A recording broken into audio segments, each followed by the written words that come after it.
ఆత్మజ్ఞానం అంటే ఏమిటి? ఆత్మజ్ఞానం అన్న పదం వినగానే అదేదో అందరికీ అందని గొప్ప ఆధ్యాత్మిక అనుబంధంలా అనిపిస్తుంది.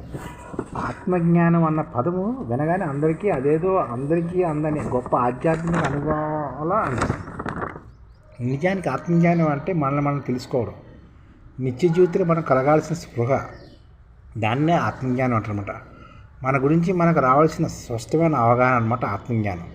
మన ఆలోచనలు, భావోద్వేగాలు, కోపాలు, సంతోషాలు ఇవేవి మనం కాదని గుర్తించాలి. ఒక పరిశీలుడిగా, ఒక సాక్షిగా వీటిని గమనించడం మన ఆత్మజ్ఞానమే. అద్దం ముందు నిలబడినప్పుడు అందులో కనిపించే మన శరీరం తాలూకు ప్రతిబింబం మాత్రమే. ఇది మనం కాదు. అలాగే మనం పొందే సంతోషాలు, విచారాలు, ప్రశంసలు, విమర్శలు ఇవన్నీ మన భావాలకు తాలూకా ప్రతిబింబాలు మాత్రమే. వాటి వల్ల మనం ప్రభావితం కాకుండా ఉండటమే నిజమైన ఆత్మజ్ఞానం. కష్ట సమయంలో బాధపడకుండా, సంతోషమైన వేళల్లో పొంగిపోకుండా సమచిత్వం ఉండడం అనేది ఆత్మజ్ఞానం. ఆత్మజ్ఞానం పొందటం అంటే మనలోని గమనించే శక్తిని గుర్తించడమే. ఉదాహరణకు పుస్తకం చదువుతున్నప్పుడు దృష్టి అక్షరాల వెంట పరుగు తీస్తుంటుంది. ఆ సమయంలో మనసులో ఏదైనా ఆలోచన వస్తే దాన్ని గమనిస్తాం. ఆ గమనించే శక్తే ఆత్మ. మనమంటే ఈ దేహం కాదు, మనసు కాదు, ఆలోచన కాదు, వాటిని గమనించే ఒక స్పృహ మాత్రమే. ఈ జ్ఞానం కలిగినప్పుడు అవసరమైన భయాలు, కోపాలు, అసూయలు ఏవి మనల్ని ప్రభావితం చేయవు. ఈ అద్భుతమైన సత్యాన్ని మన పౌరాణిక గాథలు కూడా చాటి చెప్తున్నాయి. అదే ఆత్మజ్ఞానం. కురుక్షేత్రం తీవ్రమైన దుఃఖంలో కూలిపోయిన అర్జునుడికి శ్రీకృష్ణుడు భగవద్గీతను ఉపదేశించాడు. ఈ దేహం నశించేది, కానీ అందులో ఆత్మ శాశ్వతమైనది బోధించాడు అర్జునుడికి శ్రీకృష్ణుడు బోధించారన్నమాట.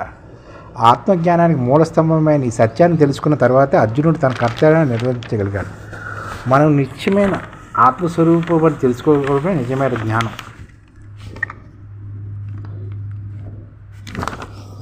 నిజమైన జ్ఞానం అంటే మనం తెలుసుకోవడం నిజమైన జ్ఞానం అన్నమాట.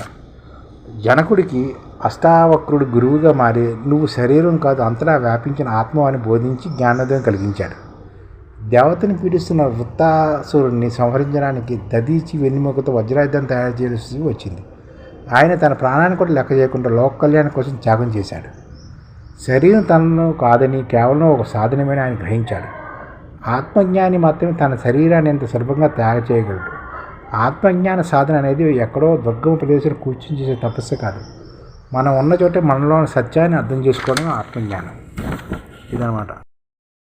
ఈ ఛానల్ ముఖ్య ఉద్దేశం ఏంటంటే, మన తెలుగు రాష్ట్రాల్లో 1 కోటి మందికి సంఘటిత రంగాల్లో ఏ విధంగా ఉద్యోగాలు ఇవ్వవచ్చు, కనీస నెల జీతం 30,000 వరకు ఏ విధంగా ఇవ్వవచ్చు, ఏ విధంగా చేస్తే ఉద్యోగాలు సృష్టించబడతాయో వివరిస్తూ ఈ ఛానల్ వీడియోలు వస్తాయి. అలాంటి వీడియోలు మీకు కావాలంటే మన ఐడిఎఫ్ భాస్కర్ ఛానల్ని సబ్స్క్రైబ్ చేసుకోండి. ఐడిఎఫ్ అంటే ఇండియన్ డెవలప్మెంట్ ఫోర్స్.